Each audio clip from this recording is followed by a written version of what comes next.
Hey everyone, Percy here. So today I'd like to talk about mixing music with headphones. Now, some might argue that that is not the best idea, or at least not to solely rely on headphones for mixing, but some of us don't have a choice. Some of us are stuck using headphones for mixing, and that could be because of budgetary reasons. In the end, it's always about budgetary reasons, isn't it? But anyway, budgetary reasons, living situation might not be ideal. Well, if this is the case, then don't worry, because it is absolutely possible to mix with headphones. I would still recommend checking your mixes on monitor speakers or at least some other listening environment, but it's absolutely possible. Now, for those of you that are mixing with headphones, either by lack of choice or by choice, there are some tools out there that can make it a little bit easier for us. Now, one of those tools is made by a company named Sonarworks. It just got an upgrade just a few weeks ago. So let's talk about it. And I'm also going to talk about some alternatives. Supercy.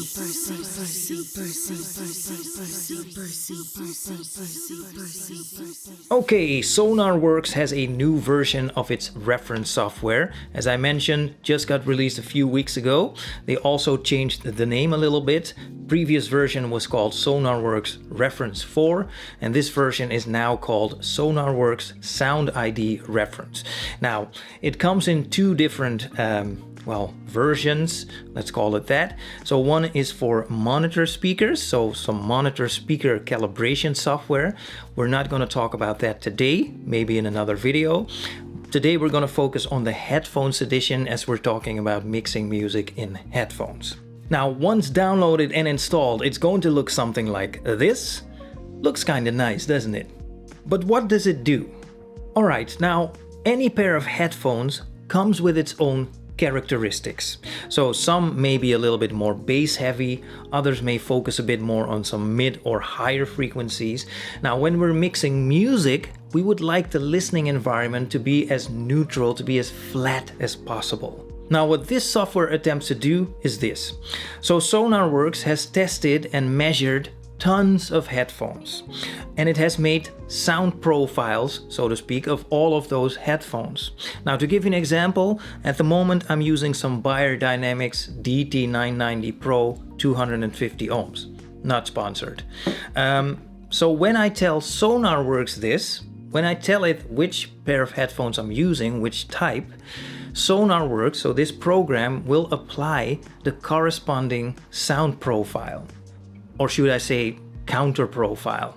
I don't know how to say this, but anyway, what it's trying to do is to manipulate the sound in such a way to make it seem like I'm in a much more optimized listening environment. And that, of course, is good for mixing. So that is the idea behind it. Now, with this new version of Sonarworks Reference, some changes have been made. One of the new features is that now we can apply some EQ to the output, so that's new. Also, there is a new, what they call near zero latency system-wide driver for Windows, so that's also new. Some other improvements have been made, but in my opinion, by far the most eye-catching new feature, or maybe I should say ear-catching new feature, is what they call the translation check. So what is the translation check?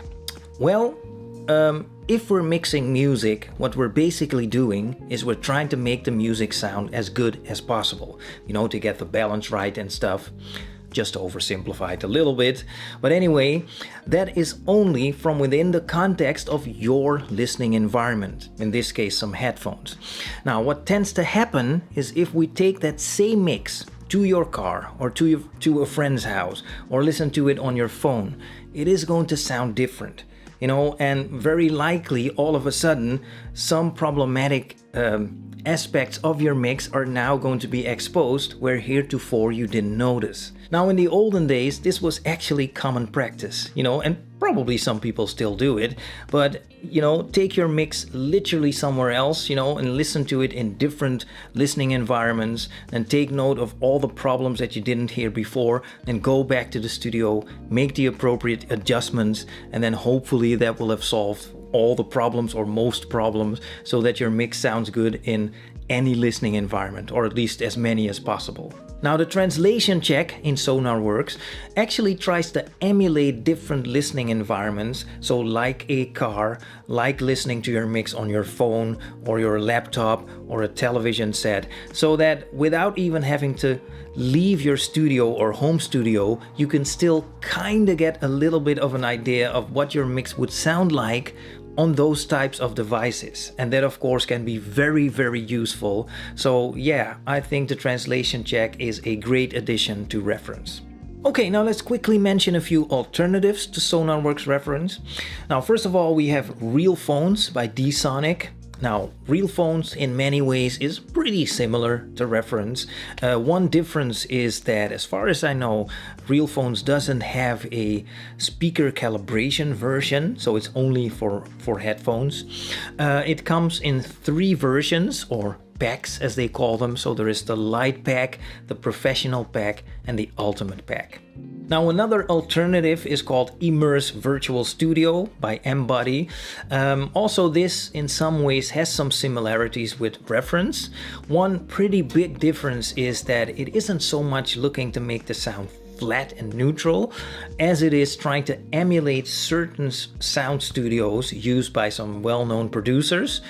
So the idea behind it is that you can kind of get an idea of what your mix would sound like if you were actually in those iconic sound studios.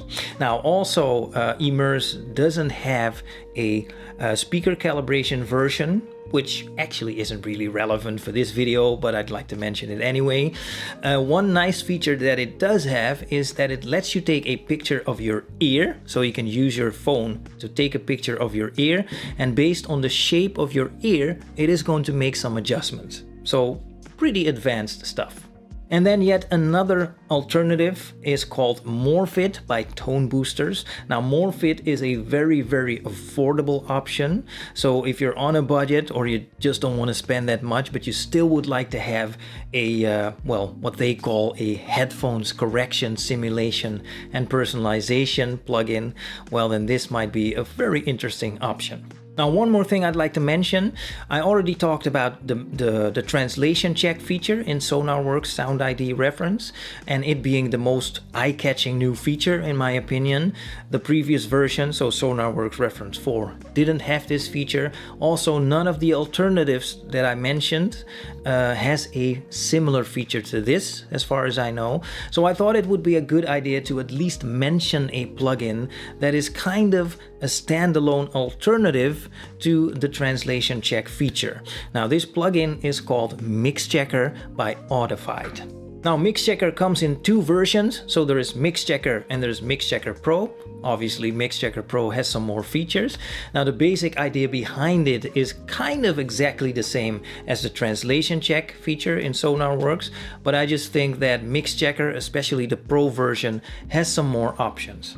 Now, if you already own Sonarworks Reference 4 and you're looking for some features like in MixChecker or MixChecker Pro, you could of course just upgrade to Sonarworks SoundID Reference, because of course you would get the translation check, which in many ways is pretty similar. But of course you could also opt to just add MixChecker or MixChecker Pro to your collection. Now personally, I think if you already own Sonarworks Reference 4, I think I would just upgrade to Sonarworks SoundID Reference. But certainly if you have one of the alternatives I just mentioned, I would definitely recommend at least checking out MixChecker or MixChecker Pro. So, in conclusion, now mixing music with headphones, in my opinion, is absolutely possible, even without all the products I just mentioned. I would still recommend checking your mixes every once in a while in different listening environments, but it is absolutely possible to mix music on headphones. However, I would still recommend at least checking out some of the tools I talked about today, because they just can make your mixing experience just a little bit easier for you. Okay, so go check them out if you like. Let me know what you think about them. Leave a comment below, okay? Yeah, that's about it from me for today. Thanks for watching, and I'm gonna talk to you next time.